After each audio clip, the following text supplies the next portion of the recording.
Game of Thrones is over. The series wrapped up on Sunday night with a finale that was either amazing, meh, or the worst thing ever, depending on how you approach things. Hello everyone, welcome to the 7th and final episode of Betting on the Iron Throne, where we'll be wrapping up our coverage of the 8th and final season of Game of Thrones. I'm Drew Goldfarb, joined by Taylor Smith, and obviously this whole episode is one giant spoiler, so if you haven't watched the finale yet, I'd recommend pausing this video, watching the finale, getting your emotions out, and then coming back here to continue. Everybody good? Okay, good. So let's move on, and Taylor, our first prop bet to cover this week for the finale is, did Daenerys Targaryen die in the final episode? She was minus 500 to die at any point in the finale, plus 300 to survive it. How did that turn out? So Daenerys did die. This was a big week for betting favorites. She was minus 500, as you said, to die. I think we all kind of saw that coming when she burned King's Landing to a crisp in episode 5.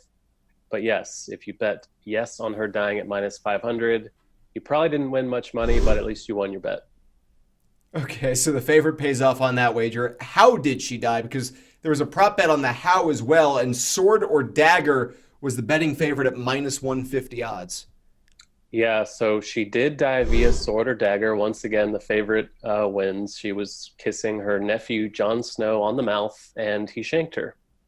And I think if you've seen the show enough, you know that hugging is, a pretty common way to kill people. Like, you hug them and then you shank them. So once again, if you bet the favorite, the dagger or sword at minus 150, congratulations.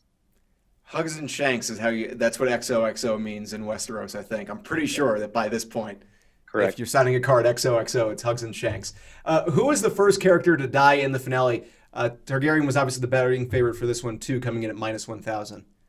So last week I said that Daenerys at minus 1,000 was not a great bet. I mean, the odds are bad to bet in the first place. I thought Grey Worm at plus 300 or Drogon, her dragon, at plus 800 would be the more logical bets, but in the end, it was Daenerys to die first.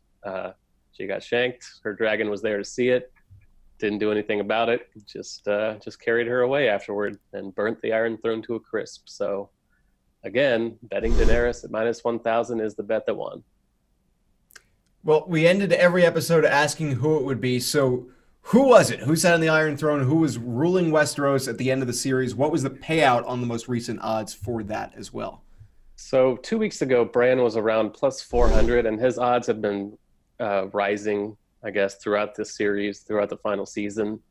And then we suddenly saw massive line movement. He moved to a minus 500 favorite prior to the final episode. Once again, it was Bran. There must have been some kind of tip that the odds makers got, because there was no other real explanation for that. In terms of a logical conclusion to the story, Bran wasn't really a logical choice. He actually didn't sit on any Iron Throne because the Iron Throne was destroyed by Drogon, but technically, I guess that bet would still pay off at Bran minus 500. So, once again, the favorite wins. The series has now wrapped up, as has this series betting on the Iron Throne. Taylor Smith, thank you very much. You can check out plenty more from Taylor online now at gamblingsites.org.